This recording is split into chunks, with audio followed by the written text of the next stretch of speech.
राधे राधे महाराज जी के पति के गलत आचरण के बारे में पता लगा तो बहुत दुख हुआ। स्वयं को खत्म करने की भी हम आपसे प्रार्थना करते हैं, सब गलतियां सबसे होती हैं, क्षमा करना चाहिए अपने पति की गलतियों को या पत्नी की गलतियों को, और दोनों को प्यार से रह करके एक नया जीवन बनाना चाहिए। पूर्व के जीवन में मिट्टी डालो, जब से तुमने हाथ मिलाया तब से पवित्र जीवन करो। ना तुम किसी और पुरुष की तरफ देखो, ना वो किसी और स्त्री की तरफ देखो, दोनों मिलकर जीवन निर्वाह करो, तब तो चल जाएगा। अगर उस एक दूसरे जैसे ये हैं, पति नहीं सुधरना चाह रहे हैं, पत्नी नहीं सुधरना चाह रही है, फिर वो दूसरा रास्ता हो गया।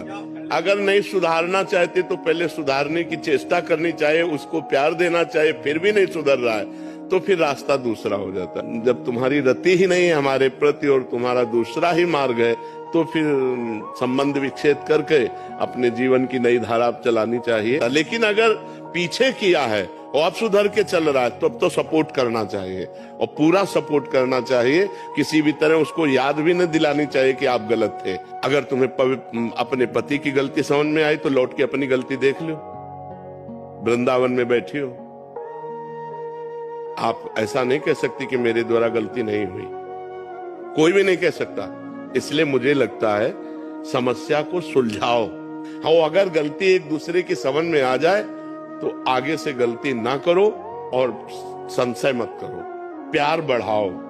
आप अपना इतना प्यार बढ़ाओ कि पीछे की गलतियां सब ढक जाएं।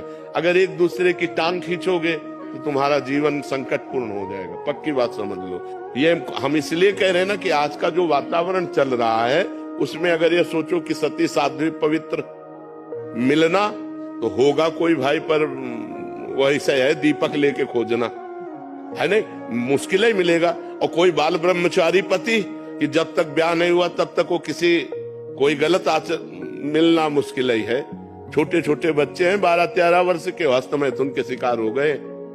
गंदी बात तो गंदी, अब मोबाइल हाथ में है, बड़े बड़े मोबाइल हाथ में, तो हर चीज सर्च करके वो गंदी सब बातें देख रहे हैं, गंदे आचरण देख रहे हैं। तो हमें लगता है कि गृहस्थी को संभालने के लिए और पति को प्यार करके ऐसा सुख संपादन करो कि तुम्हारी गृहस्थी न टूटने पावे।